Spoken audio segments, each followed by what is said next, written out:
You become a founder when you change your mindset. And I initially had an intern mindset. I've met prime ministers and CEOs, presidents, policymakers, but I've never seen a leader like him. One thing your generation doesn't understand about the others. Why you didn't start working on climate action sooner? And then you went on Shark Tank. I almost went back to being a little girl because I was like, "Ai Paiche." This is my dad jokes about like how I want my mom. They took me aside and they said, everything that you ever set your mind to, you're going to achieve that, and nobody will ever be able to do any real harm to you because you put a spell on it.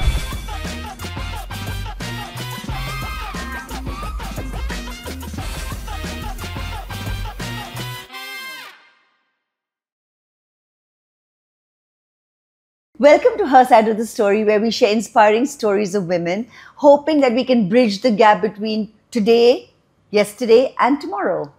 Today, we have a very interesting guest with us, Prachi Shevgaonkar. Prachi is a climate innovator and the founder of Cool the Globe, a movement that began as a college project and now connects over 150 countries. Prachi believes real change starts small, with how we live, what we choose, and how we care. From traveling across India to understand everyday climate realities, to advising Tata Power and speaking on global stages, her story is proof that one idea, acted on, can move the world. Aww.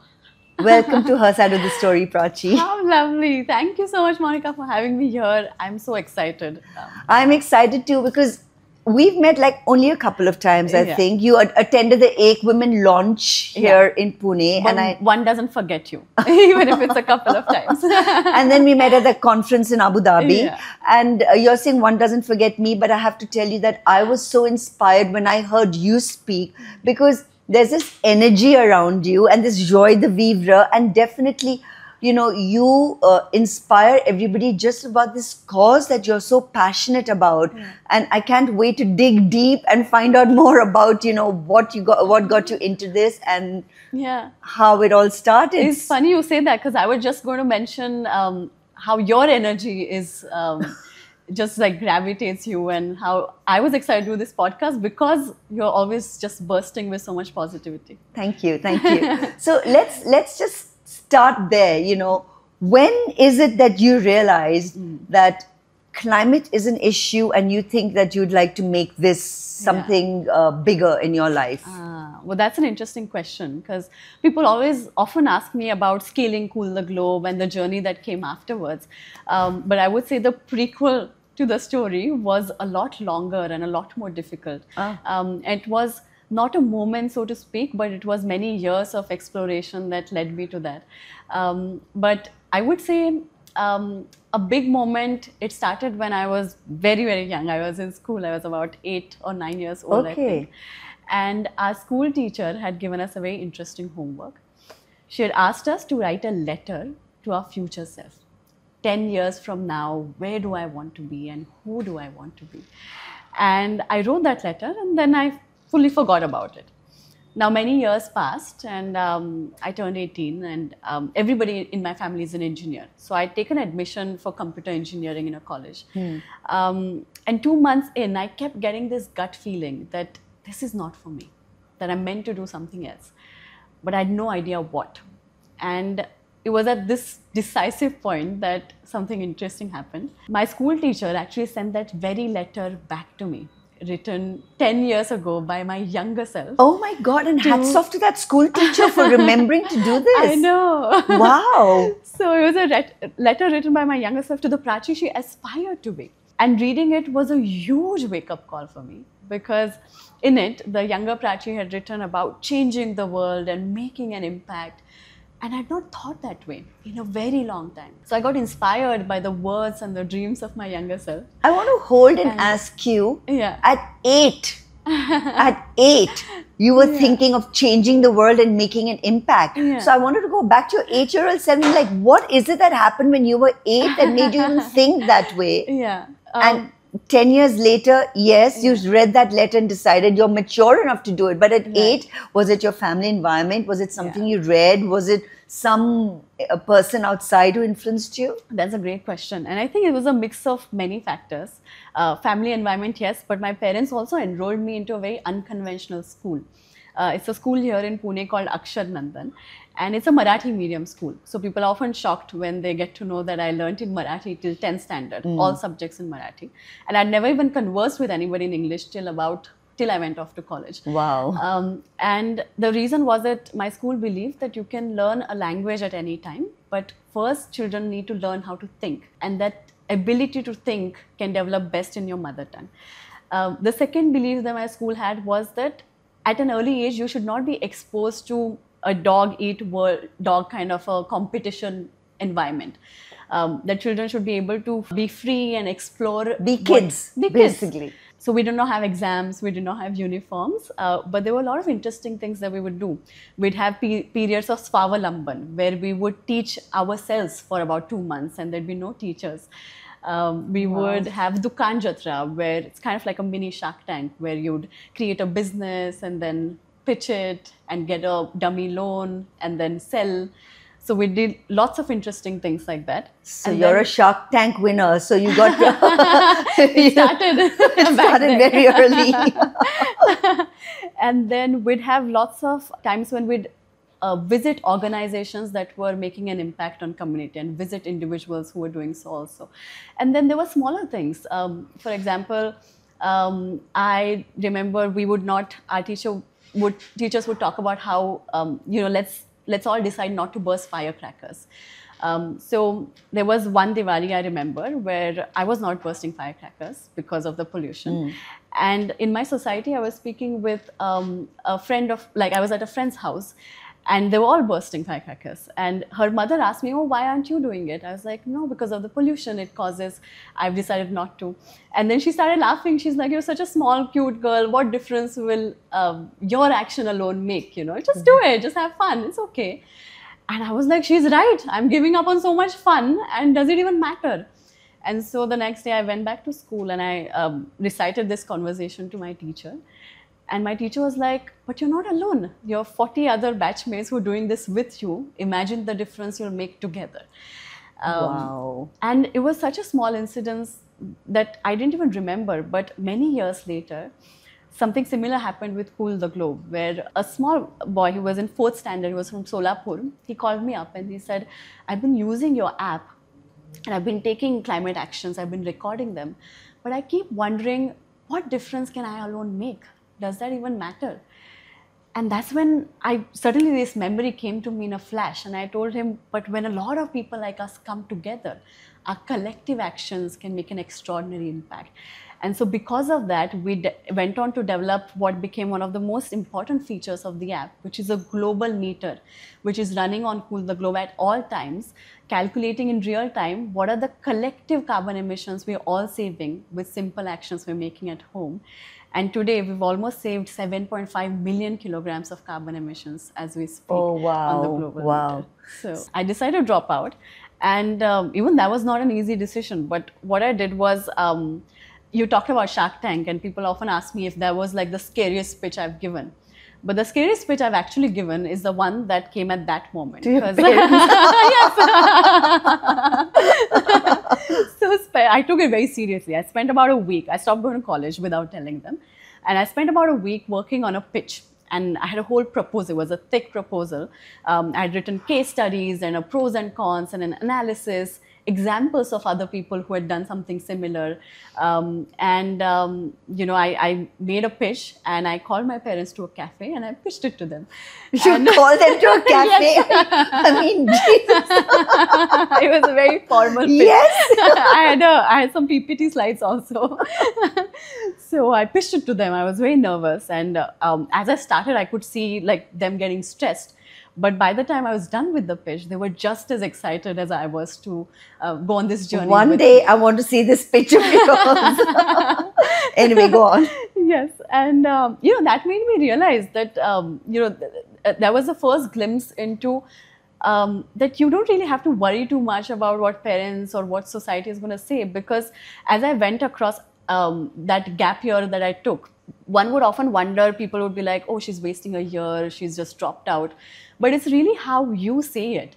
So every time I tell anybody about what I was doing, they would get excited. So people really just mirror how you feel. So you never have to worry too much about how people are going to react to your decisions, because it's how you frame your decisions that make the difference. Yeah.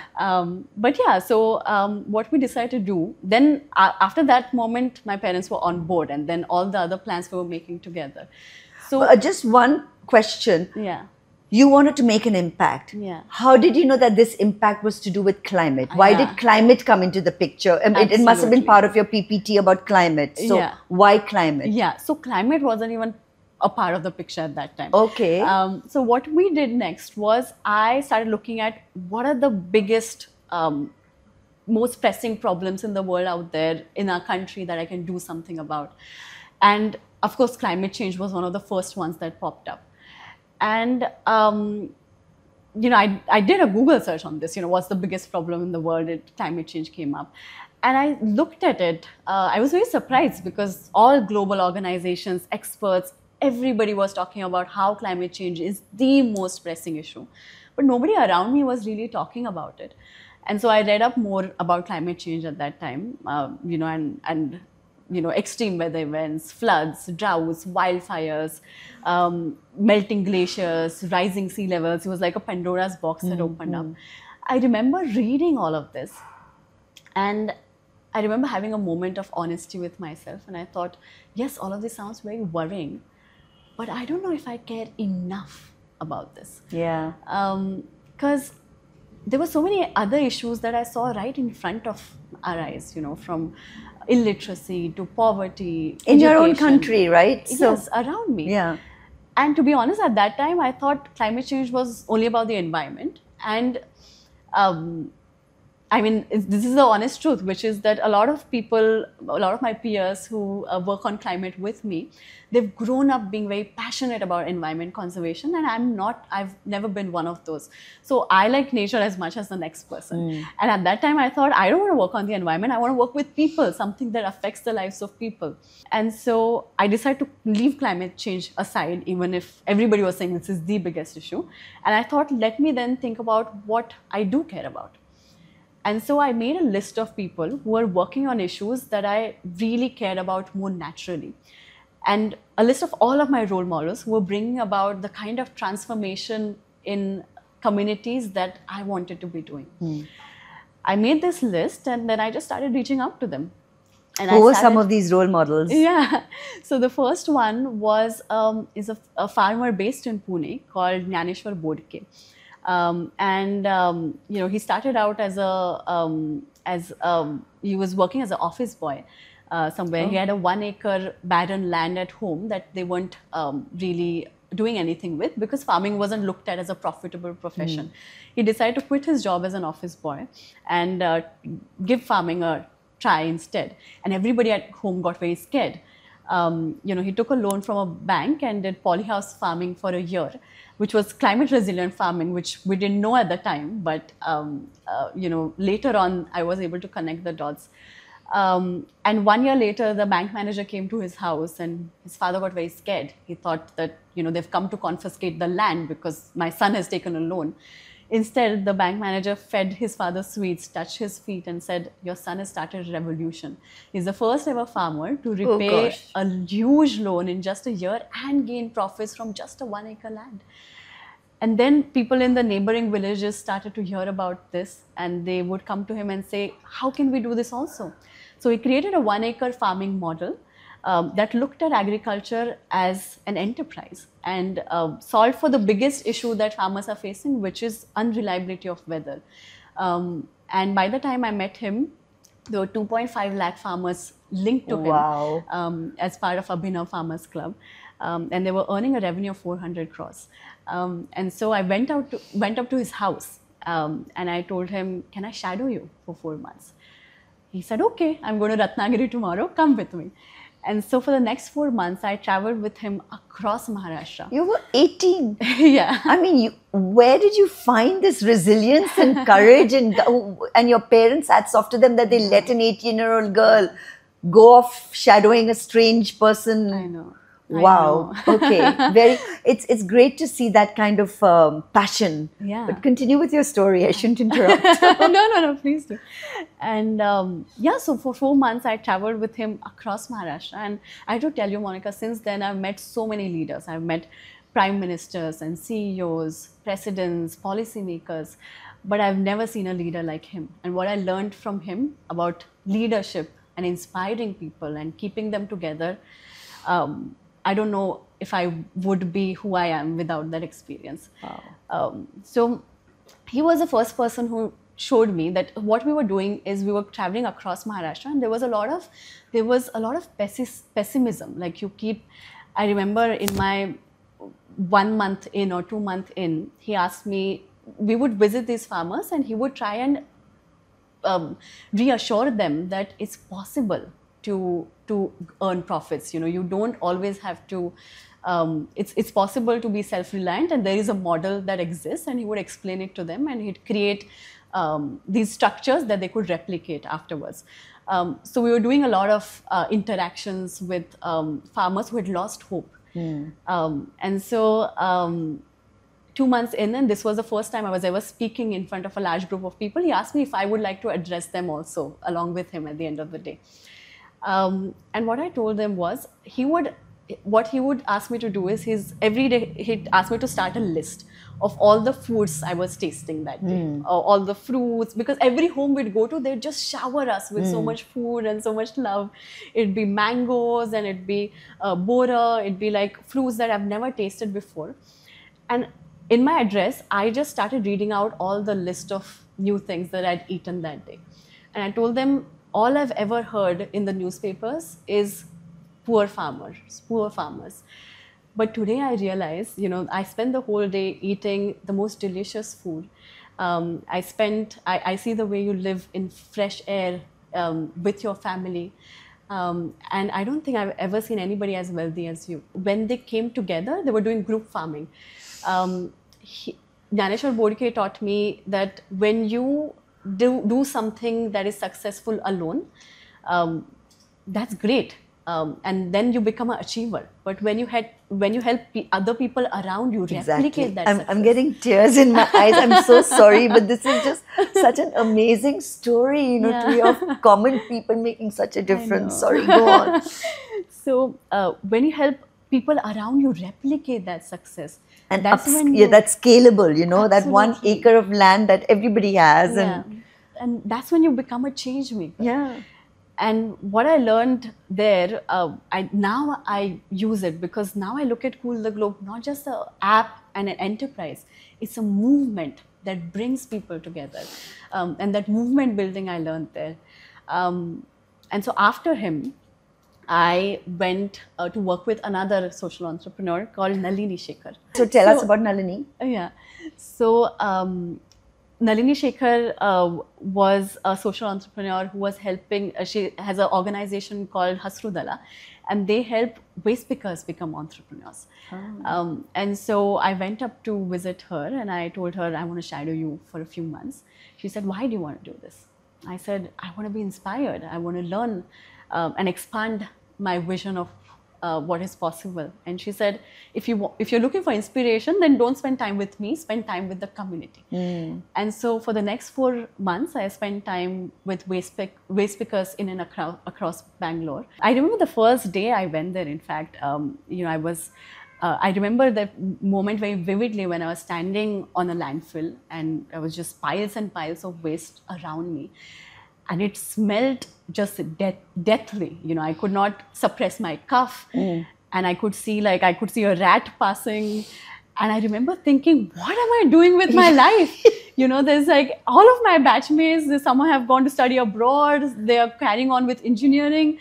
I have no plan. I was having this whole crisis moment. And then I started seeing the people.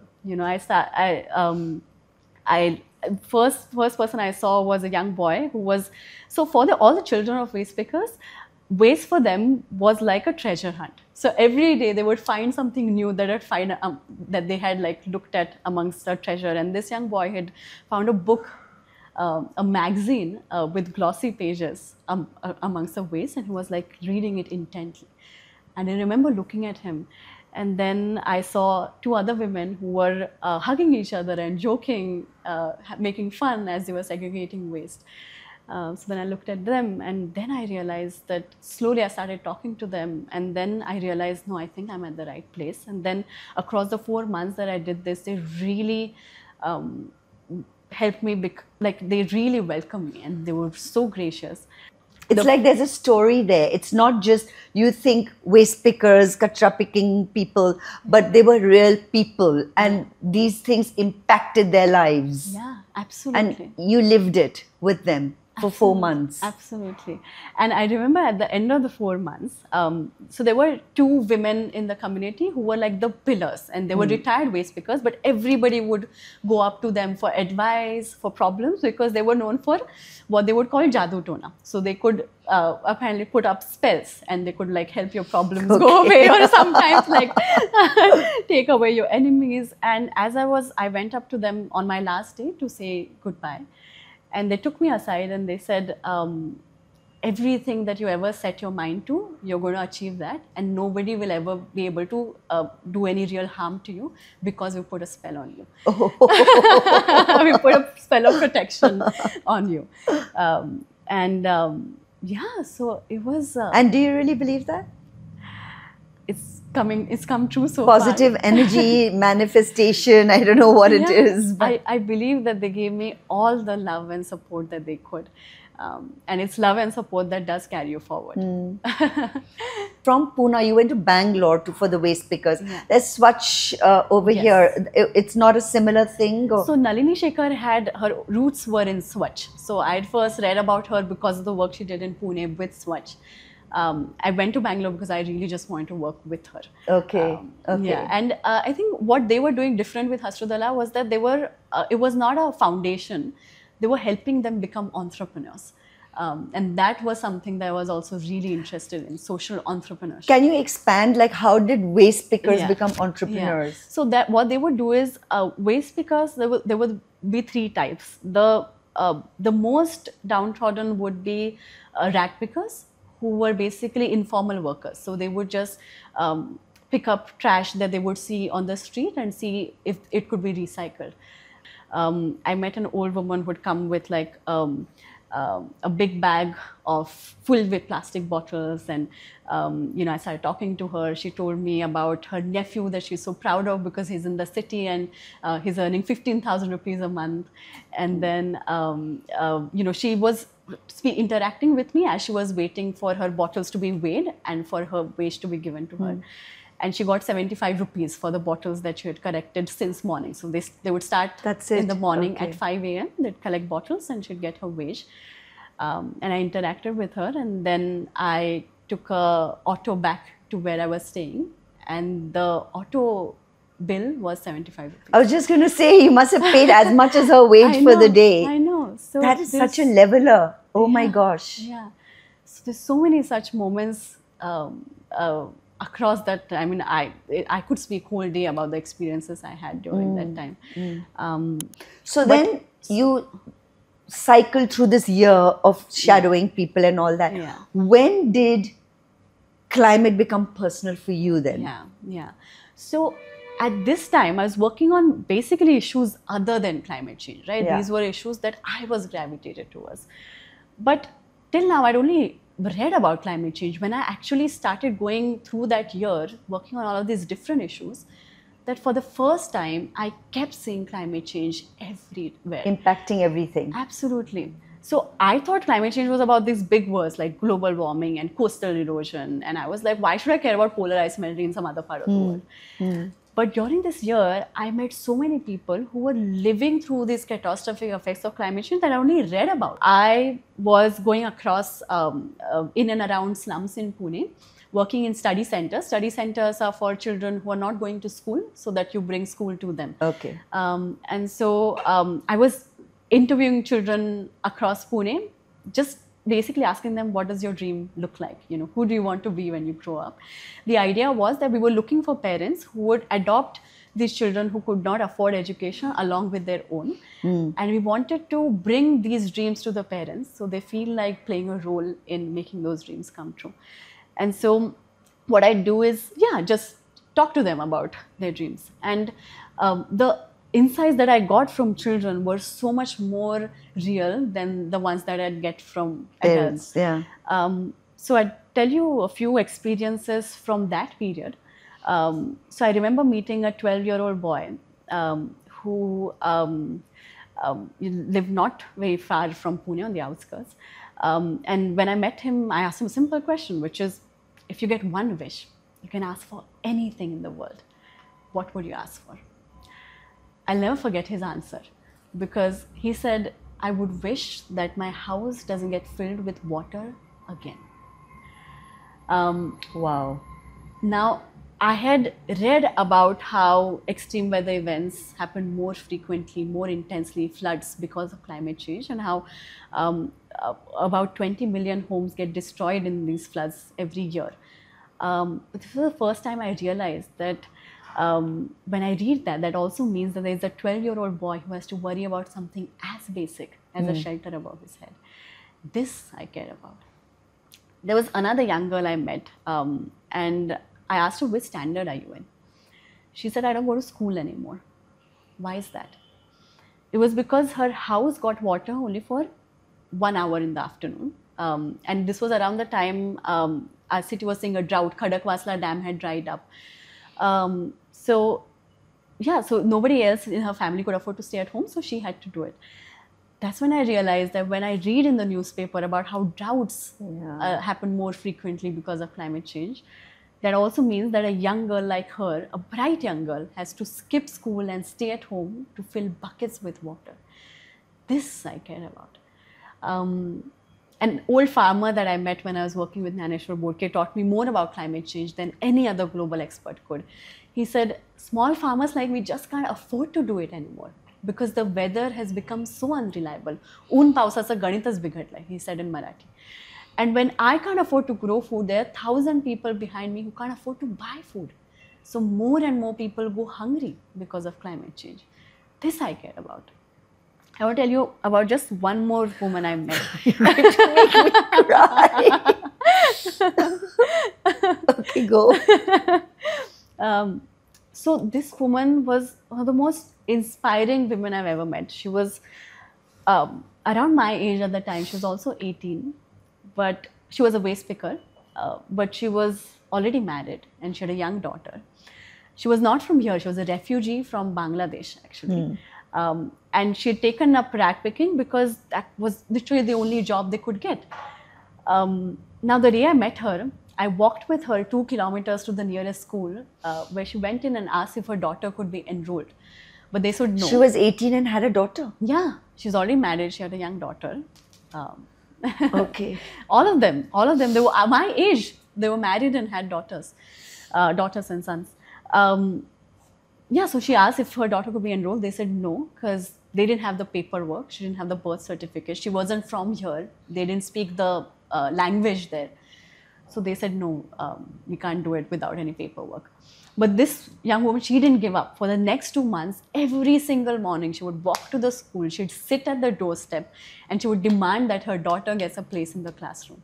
And finally, because of her persistence, the school saw a way around the language barriers, around the paperwork, and her daughter got a place. Not only her daughter, there were 20 other young children like her daughter in the community. All of them got enrolled in the school because of her. And that's when I realized that, what does this have to do with climate change? That's when it struck me that I'd read about climate refugees, over 13 million people every year and counting, who have to leave their birthplaces because of extreme weather events like sea levels rising. And I realized that when I read about that, I didn't realize that among them would be this young mother who has to completely flee from her country and start her life from scratch with a daughter in hand. This I cared about. So that's interesting, because on the other hand, people will say they're illegal immigrants, they're refugees, throw them out of this, but when you hear these heart-wrenching human stories, you feel like, we need to do something to help them, and their governments can't, so why can't we, And what you also realize is that all of these other issues that you see on ground, you see poverty, illiteracy, lack of education, refugee crisis, all of these issues I saw with my own eyes, how they were getting aggravated because of climate change. So it was like this villain in disguise that was making every single thing on ground worse. And that's when I realized, when I've met so many people, that climate change isn't actually about these big words. As ordinary citizens, we care about very simple things. We care about our homes and our food and our health and our livelihoods. And most importantly, we care about our families and the people around us. And climate change is affecting all of the above. And in a broad sense, people say it's not affecting us, but nobody realizes how much it's actually impacting your day-to-day life. Absolutely, it is. My friend's grandmother, when there were floods in Chiproon, she sent me a photo of her grandmother getting on top of a house that she had spent 75 years in and jumping from the terrace of her house into the boat because of the floods. And she had to flee the home. And her grandmother looked not very different from my grandmother. Her house looked not very different from my home.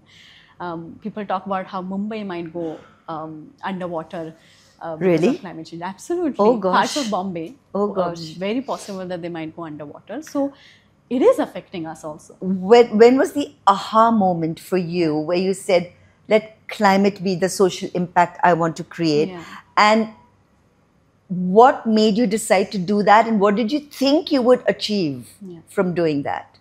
I remember seeing all of this, and I remember getting very overwhelmed. So because my parents were a part of this journey throughout, every day I'd have so many diverse experiences, and they would all race to come talk to me first because they wanted to be the first to hear about them. They're like, now my sister would complain that you always tell all of these to I first, and then I get to hear it the second time. I want to hear it the first time.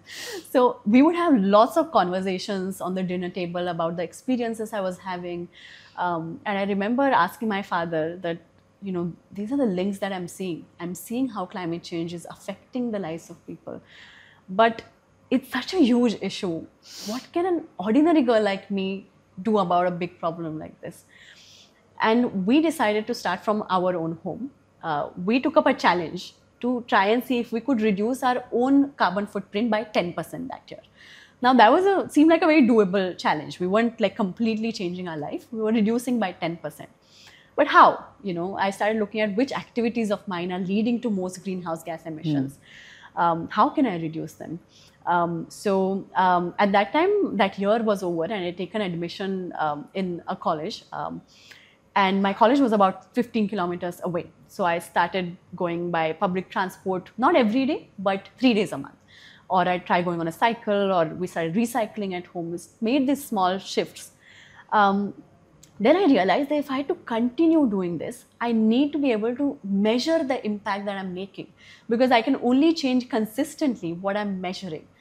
And so I started doing a lot of research into quantifying the avoided carbon emissions behind simple actions. So just the way we track the calories in our food, can I track the emissions behind my action?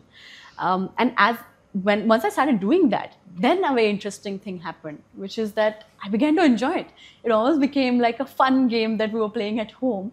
And it felt good that at least at my own level, I was doing something. And then perhaps because I was enjoying it so much, I would speak about it with my friends, and people started taking notice. So my neighbors, friends, people around me would come to me and say, you're doing something interesting. And how can we join you in this challenge?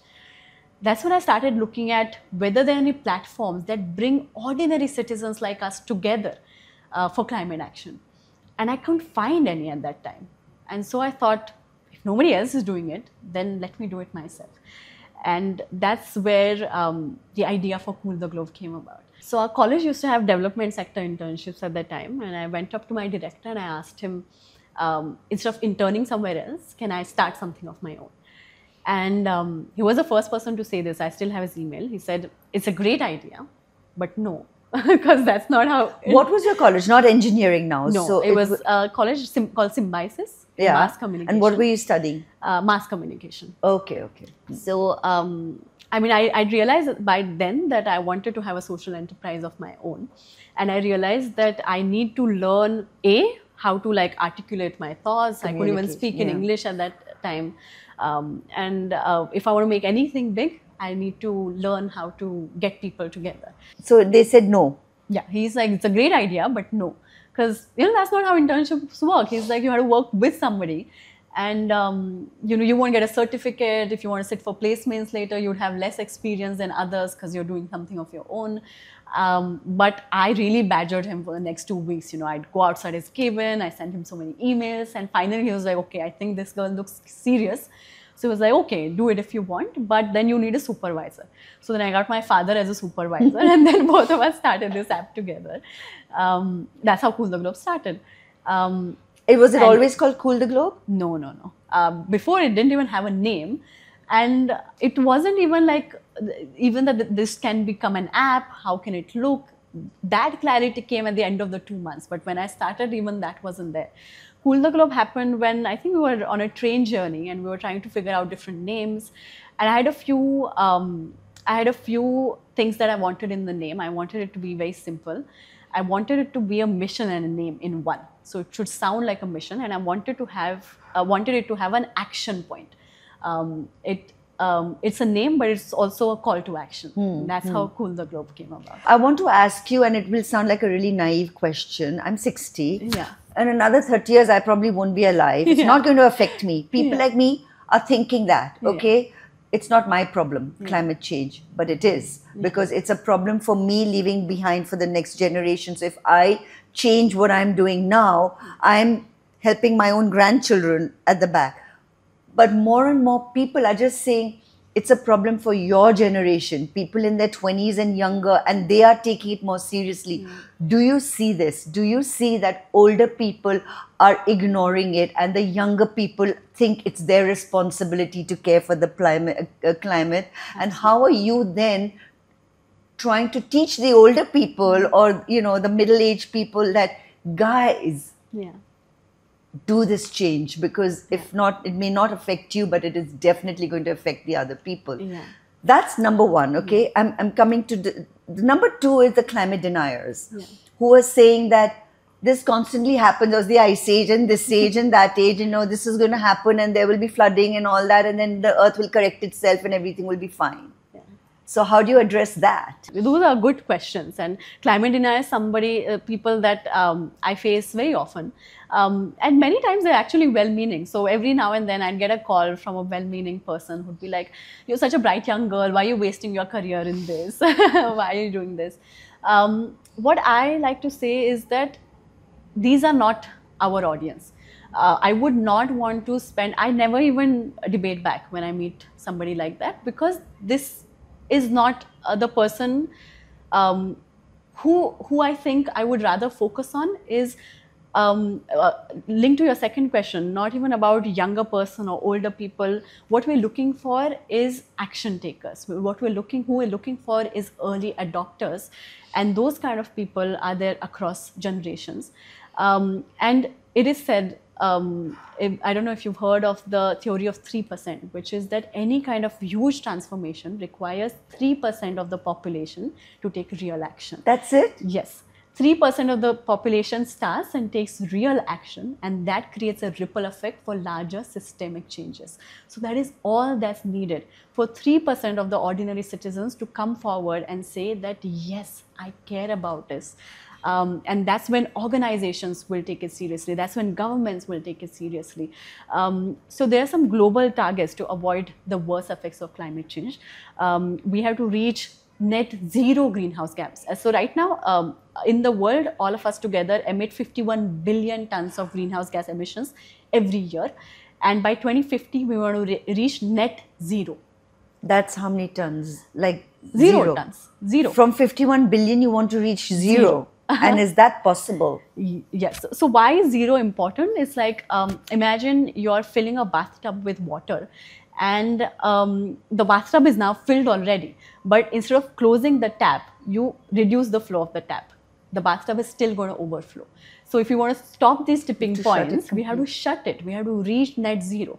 So fully zero is sometimes not possible, which is net zero means it also includes carbon capture and storage, technologies that might be able to extract emissions from the atmosphere. But net zero. And in order to do that, we need, you asked me if I think that's possible. Climate change is a problem for which solutions already exist. So two big things need to happen, which is that we need to switch our energy from fossil fuel to renewables, and we need to switch our travel from fossil fuel to electric. These two big transformations, biggest transformations need to happen. So what I would focus on rather is people who understand the seriousness of climate change, who are on board, who agree, and yet they don't know what it is that they can do. And I've realized that when you tell people like that, that these are the 100 actions you can take, they pick 3 and they actually do take those actions. So that is our target audience. That's interesting. So out of 100, you can pick 3 and you can still be a change maker. Yes. So we tell people, don't change your life completely if that seems overwhelming. And on our app, as soon as a user comes in, they get a monthly and an annual target to reduce their carbon footprint. And that's usually 10% of what they're currently doing. 10% means doing 3 things every month. Then they can track, they can see hundreds of different actions they can take. They can take, I always tell them, pick the action that you're doing not just for sustainability, but that you're also doing for your happiness. Pick an action that fulfills other part of your life also. If you want to be fitter, then start walking more instead of taking your car. If you want to save money, then shop less. So pick an action that aligns with other areas of your life. So they pick that. And then on the app, we show what are the collective emissions that all of us are saving by taking these small actions. So tell me about you, Prachi, in your life. Yeah. What are you doing to make the difference? You know, you have to, if you're in 150 countries, you must be traveling to all these countries. You're obviously emitting, I mean, you're not Greta Thunberg, right? Who only takes ships and boats or whatever. So how are you making this difference in your life? Yeah, that was a big decision that I had to make because now we have users from 150 countries in the app. If I want to scale this globally, which was always the vision, I have to be able to travel to take this work and movement far and wide. Then how do we grapple with this this issue of my travel emissions? Now, this is not a perfect solution, but this is a solution that is a part of what we give to people on the app as well, which is we have a offsetting section. So there are certain things that you cannot avoid. And we say always reduce first, and what you cannot reduce, you can offset. So we have different projects that people can sponsor, and they can offset their travel like planting emissions. more trees or something. Absolutely. You must have read about that couple who made their daughter's life carbon neutral by planting 6,000 trees. Now that's offsetting. Don't eat steak because cows are not good or something like that. The cow gas adds so that's one of the actions on our app. So when people come on the app, they often surprised because when we talk about saving emissions, you often think, oh, I switch off a light bulb, things like that. But when I switch off a light bulb, I save about 10 grams of carbon emissions. But when I don't eat 1 kg of beef, for example, I save 20 kilograms of carbon emissions.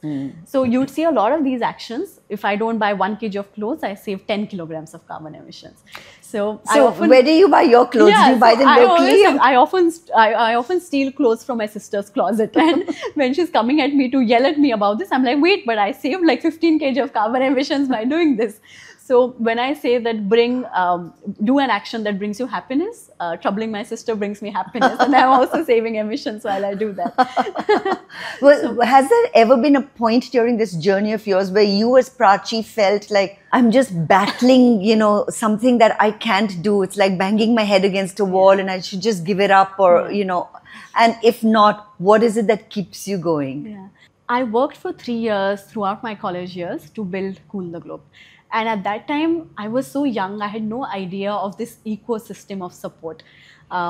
Jet Synthesis also plays a big role in that, you know, in supporting startups.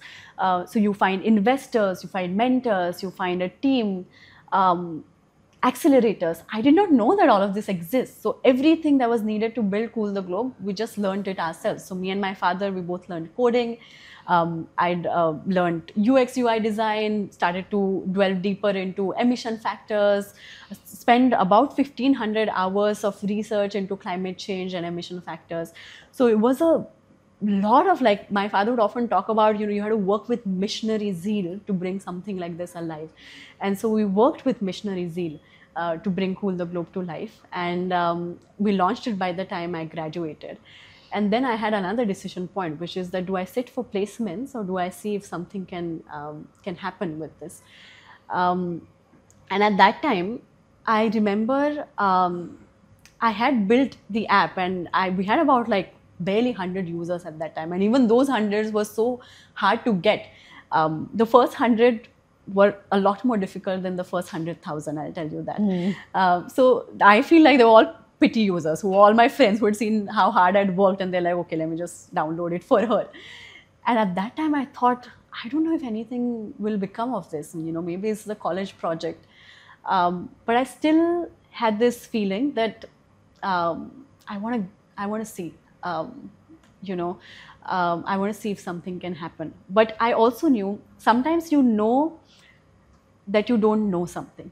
So I knew that there was something I didn't know about scaling initiatives, about scaling startups. I didn't know what I didn't know. And so I decided to give myself another year off. Now this is a second gap year. And in this gap year, my goal was to learn how to scale and how to build. And so I did a couple of things in this time. Cool the Globe was there. We had about 100 users. I had no idea if anything can become of this, but I was still holding on to it like a pipe dream. In the meantime, I started working at doing a fellowship at Maratha Chamber of Commerce in Pune. I was in the first batch of fellows, and for the first time I felt like I had a front row seat to what's happening in the city. This is where I met the biggest entrepreneurs in the city, where I met so many of my mentors today, and I felt like, yes, again my world opened up. My vision of what is possible opened up. I entered the chamber looking at Cool the Globe as a college project and looking at myself as a young graduate or as an intern. But I left Maratha Chamber of Commerce becoming a founder and a CEO. So you become a founder when you change your mindset. And I initially had an intern mindset. And those years and that mentorship I got there changed that for me. So you think mentors are important? Absolutely. The biggest role that mentors play is in expanding your vision of what is possible. And I didn't have that vision at that time. I had Cool the Globe, but I didn't have the vision. And if without the vision, it would still be an app that nobody knows of with 100 users. What I did afterwards, when I asked my mother if I could take another gap year, she just had one rule, which is that if you're doing this, you have to put yourself out there. There has to be an output to the experiences you're having. And so she'd asked me to make 4 videos in the course of this year. And this 4 that we had negotiated, because I was really bad at speaking. The first public speaking I tried about Cool the Globe was a presentation I'd given to my batchmates about this college project. And it was the worst presentation of my life. I would never think you're bad at public speaking. I was horrible. It was the worst. Like my legs were shaking, my voice was breaking, I was about to cry. And people could literally see that I was in bad shape. I was nervous and in bad shape. And I remember leaving that presentation in tears. And I remember thinking, I can't even speak about Cool the Globe. How will I ever make this big? And so I told my mother, I'm a back-end person. I don't think I can be the front of this. I don't think I can speak about this. She said, just do it 4 times in the course of this year. Make 4 videos. And then after that, if you don't want to do it, it's fine. And in return, what I'd asked from her is to let me take this gap year. And I said, if nothing happens at the end of the gap year, I will take up a job somewhere.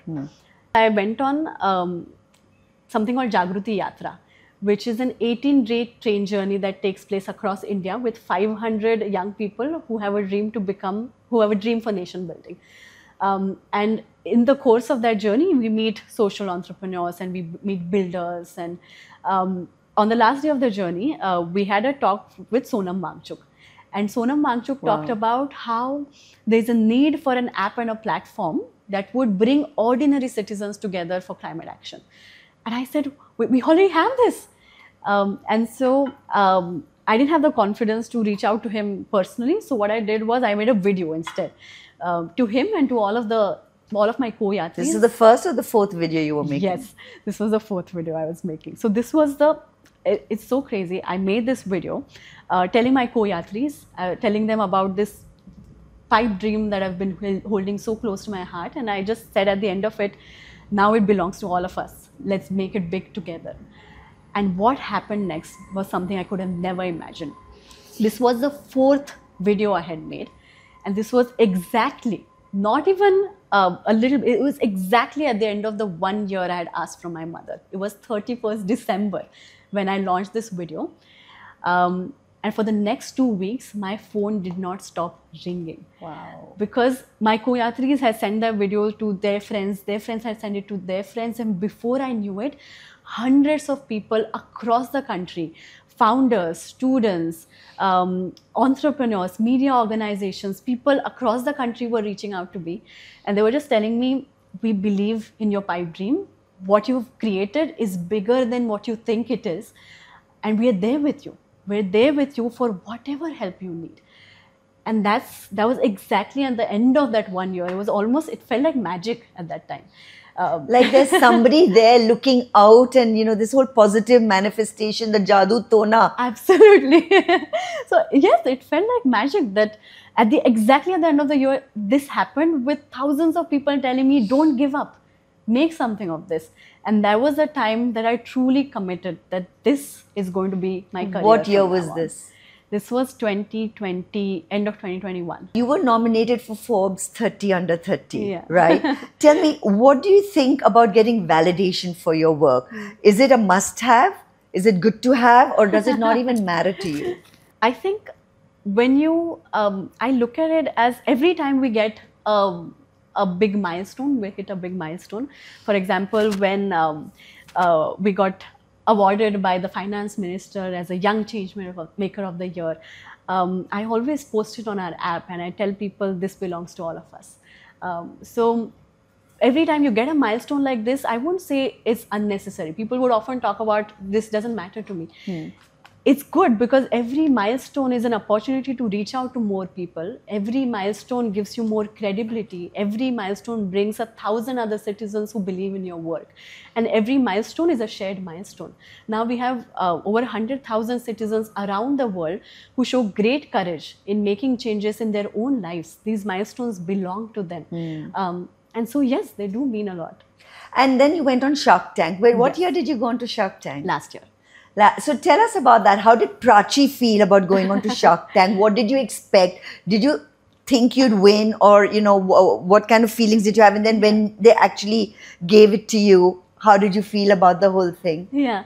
So very interestingly, when the application process for Shark Tank is so long, it's like 3 written applications, and then you have to do a couple of in-person auditions, and then finally you get selected. And when I got a call to say that you're selected and you have to come there 7 days from now, that's when it actually got real. And I remember calling a friend of mine who had worked in the Shark Tank team. And I called him to ask him, how do I say no to them now? I kept telling my friend, I was like, I want to go next season we'll be more ready. And he's like, Prachi, there are 1 lakh startups who apply for Shark Tank every year. Next year, it's very slim, that you may get selected again. And he spent 1 hour trying to convince me to do this. And it's a learning.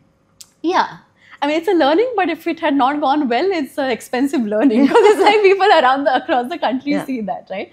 So for me, I had this huge fear that everything that I've worked on for so many years, what if that's minimized by if that one pitch that I give doesn't go well? Then I was like, okay, now whatever happens, I have to face it.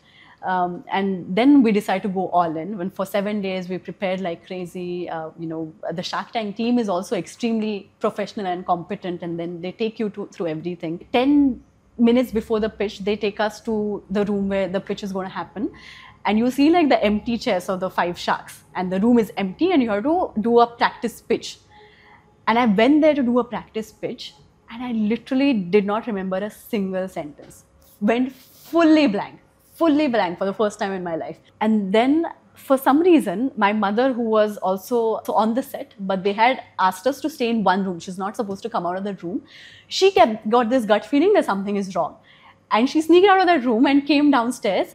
I almost like went back to being a little girl because I was like, "Ai paije." This is my dad jokes about like how I want my mom. So I was like, "I want my mom," and my mom got this gut feeling. She's like, "There's something wrong." So she came down. And I'm like, "I want my mom," and I saw her, and I told her I can't remember a single thing, and she's like, "You remember everything. Just go, just go."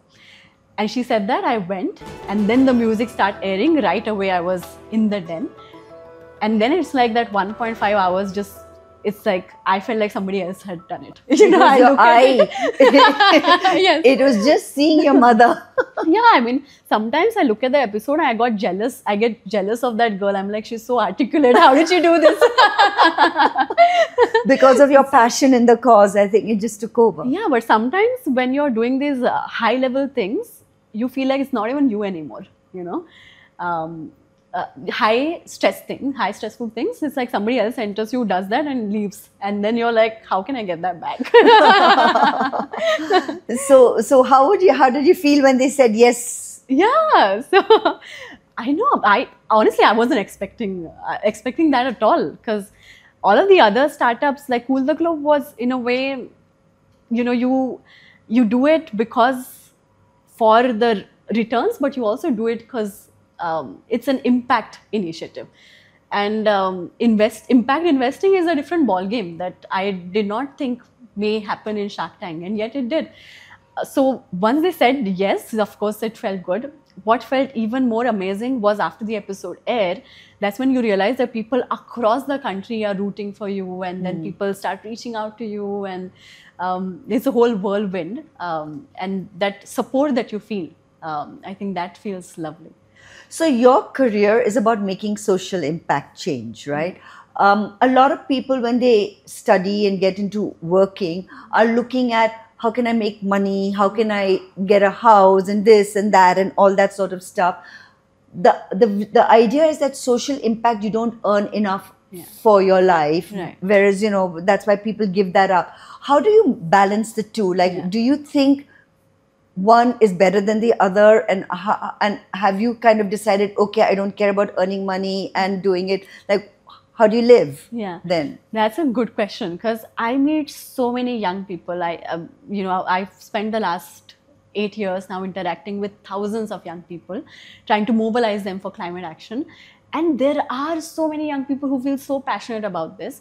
But for every young person who meets, who has an idea, an innovation, wants to do a startup in climate, I meet an equally worried parent with just one question: how will he earn money? You know, and to them, I like to say that in old times, our idea of people who are making a difference is different. You know, you always think of a person who looks like, you know, who's made a lot of sacrifices in life, who's like very, you know, doesn't care about career and doesn't care about money. But honestly, I think if we want to have a best shot at solving these problems, we need the smartest people in the world working on these. And that means making these careers the most lucrative careers possible. And that's already happening. Times have changed now where what's adding value to society also has value to your career. So today you can make an impact and earn more than you could have ever imagined. And that's why I was always interested in social entrepreneurship.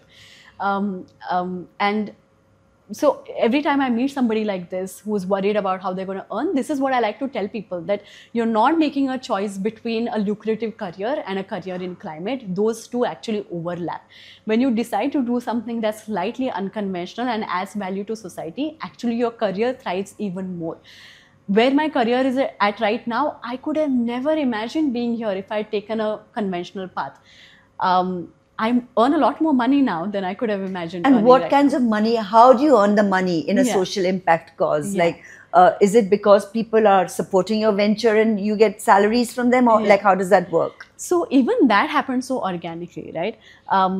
I just kept doing it, and revenue models walk towards us. So it's like they came walking to us. And that's one of the core principles with which I've tried to scale Cool the Globe, which is that you always pull opportunities and you never push them. Opportunities should come walking to you. Our job is only to tell people what we believe in and what your mission is. People get attracted to that. Even money gets attracted to that. And so when Cool the Globe started getting a lot of traction for individuals, a lot of our users came and said, I'm doing this in my life, but how can I bring this in my organization, in my school, to my event, in my community? Similarly, a lot of organizations came and said, we have net zero targets, we're doing a lot in sustainability, but how can we involve our employees in that journey? And so through hundreds and thousands of people coming to us and saying that there is a demand for this, we then developed Cool the Globe for communities and organizations, using which we gamify climate action.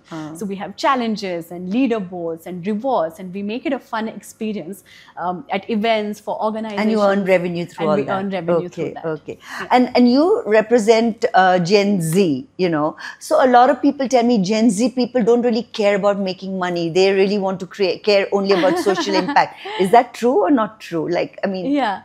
No, I think I truly believe that you can have both. It is, in fact, it's not opposite. It goes together. Okay. When you're making impact, you're adding value. When you're adding value, you make money. Your idea has traveled to 150 countries. Yeah. How does that make you feel? Do you feel pride about your achievement? Do you feel disbelief? Do you feel a sense of responsibility?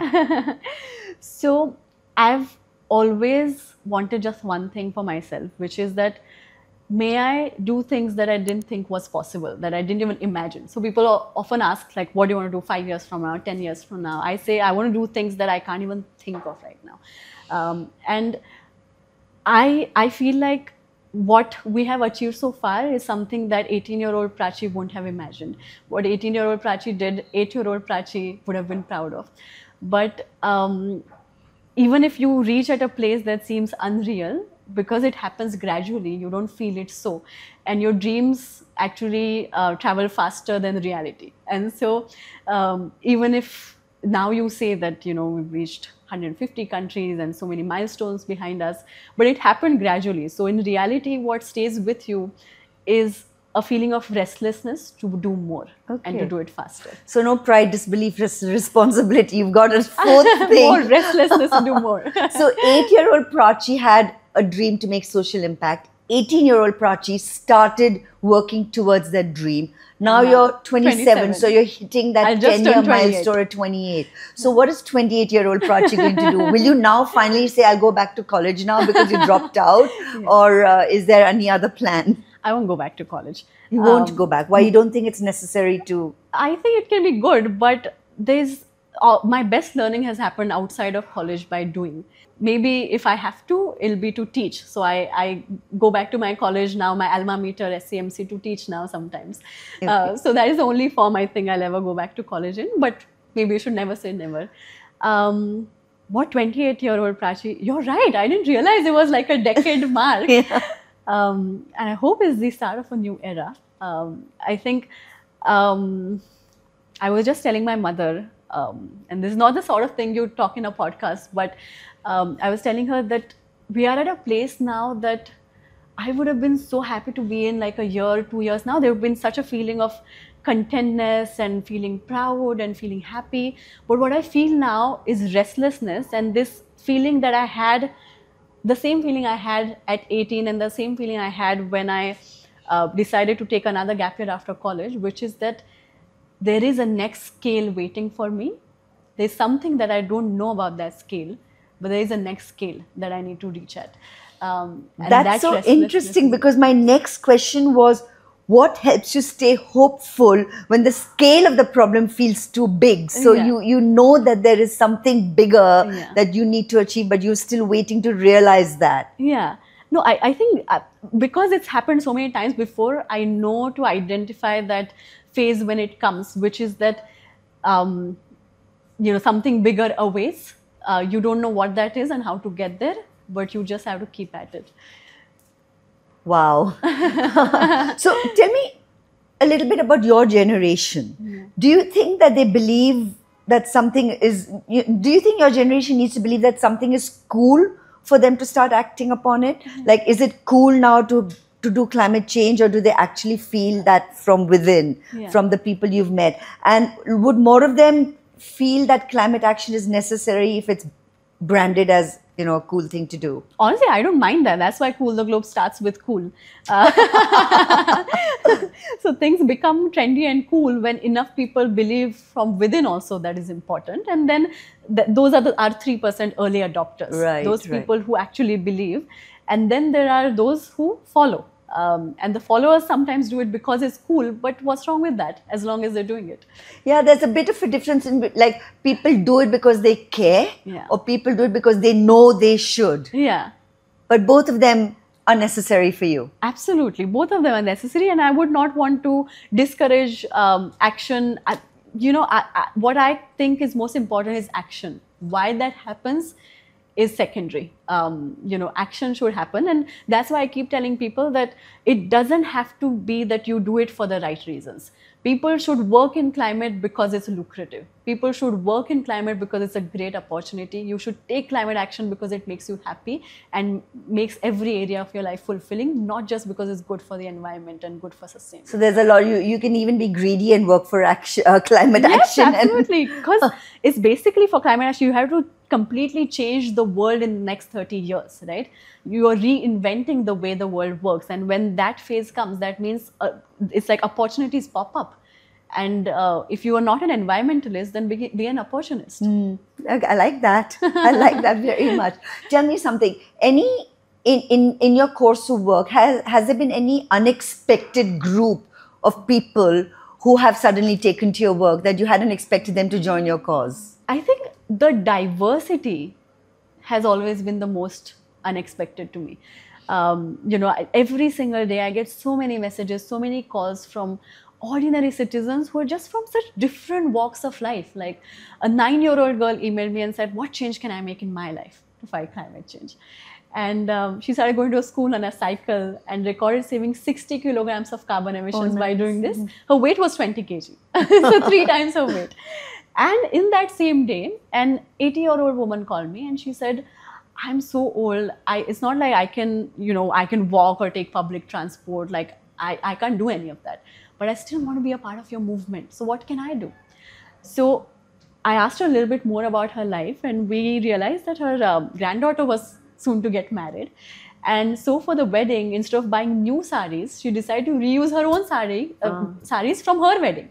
And that became even more special than if she had bought new ones.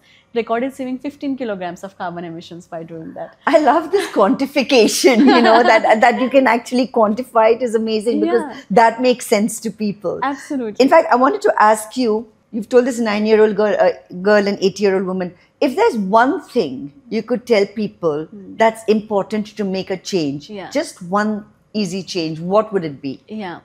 That one easy change looks different for different people based on, and that's why we have so many different actions on the app.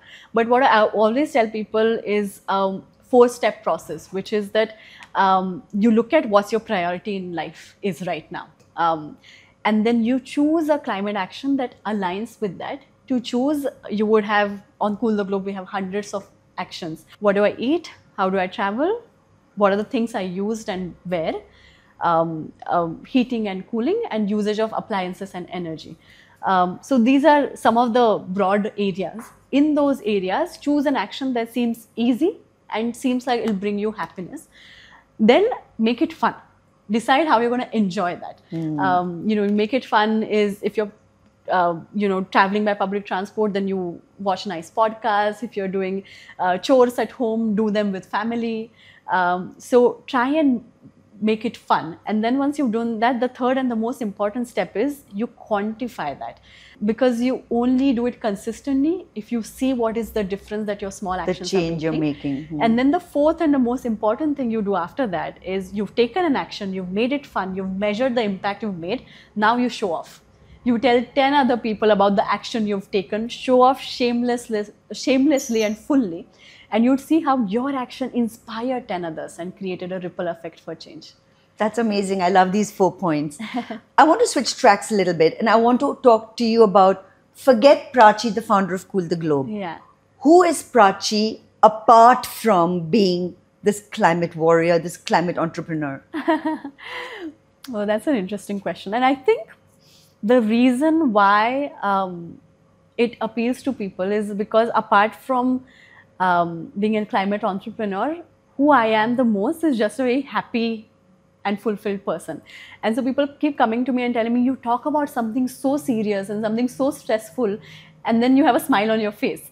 And it's that paradox that sometimes works. That's that vivacious energy that I felt when I met you. So I see what they mean. Yeah. So who's Prachi outside of climate? Before I landed upon Cool the Globe, you asked me, about my journey of discovering. People say that every person has two birth dates. The first birthday is the day you're born, and the second is the day you figure out why. Wow. Before I figured out I wanted to do this, a friend of mine had told me, you're a very passionate person without a passion. And now I'm a passionate person with a passion. So do you know what that second birthday is? That's a secret for you. The second birthday is what the younger Prachi wrote in her letter, is to make a difference. At 8. Yeah. Interesting. Tell me, you've been working in India and globally. Is there a cultural difference working in both these places in terms of climate also, and in just the way people interact with you? Yeah, there is. And I think the biggest cultural difference is also India when I started working on climate and India now. That is also a huge difference. Okay. We have changed so much in just a matter of couple of years. And yes, it's true that in other countries, climate is a little more established and taken a lot more seriously. And yet, I always say that I will stay, live and work in India, because the biggest difference that I see here is, again, that sense of opportunity in climate is, I think, what's going to change the needle. And that sense of opportunity and growth is what I see here, which is that there's a lot to change, and we are at the cusp of India's development, Vikasit Bharat, at the cusp of Vikasit Bharat, when so many changes need to happen. And so that creates a host of opportunities for our country. If we tap onto renewable energy now, that gives us the opportunity to become the green energy capital of the world. Mission Life that India runs, lifestyle change for environment, which is, sustainability is nothing new. It's been a part of our culture for generations. We just got to bring that back. So I think we're at a right place where India has the opportunity to show the way to the rest of the world, to lead this transition.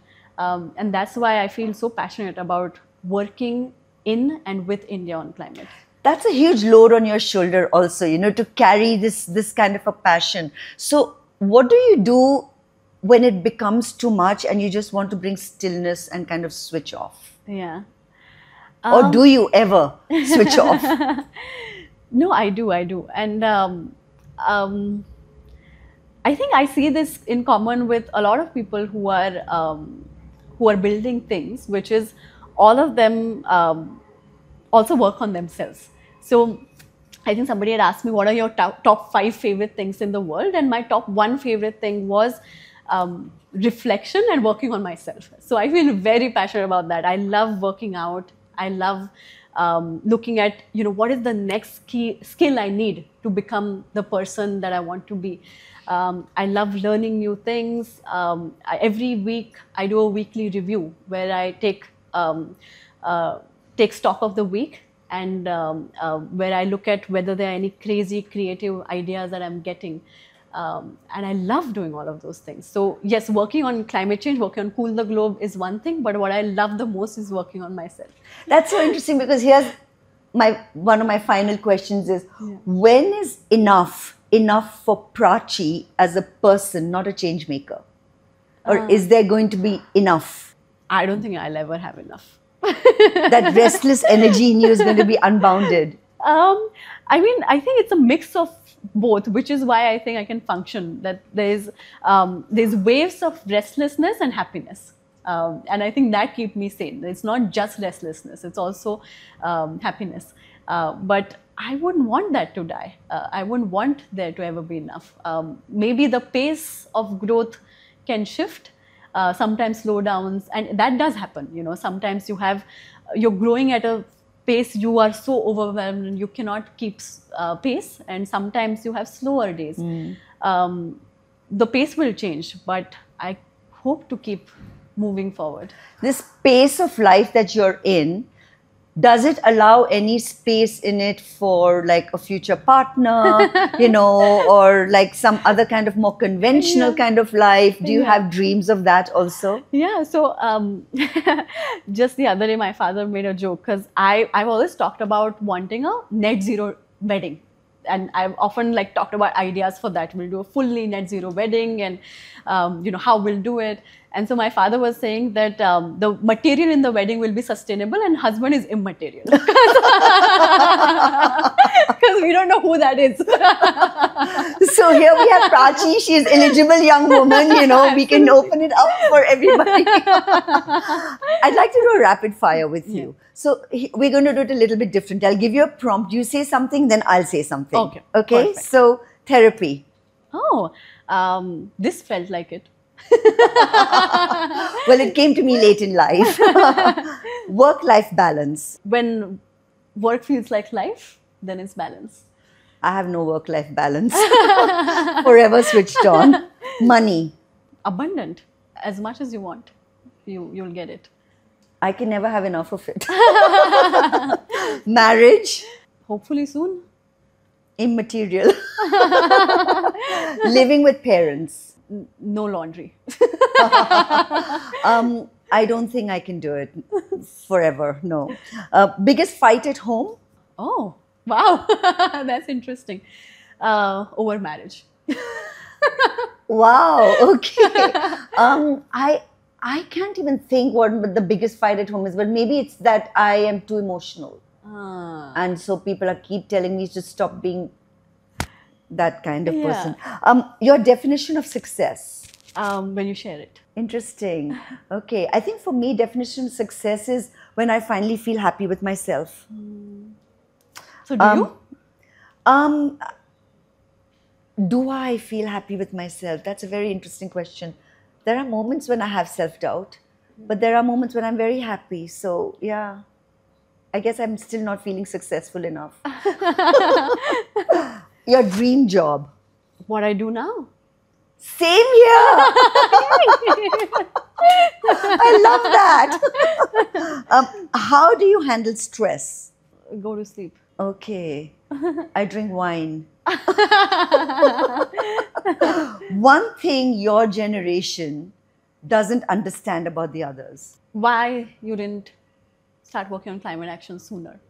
Oh God, I feel guilty about that. I'm just going to say something frivolous. What I don't understand about your generation, the lingo. Oh. It's just something that goes above my head.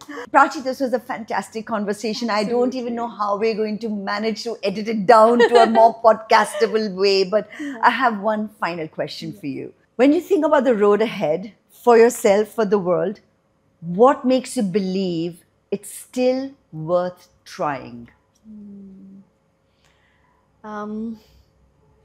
It's the people who made Cool the Globe not just an app but a movement, a community of people who have our back.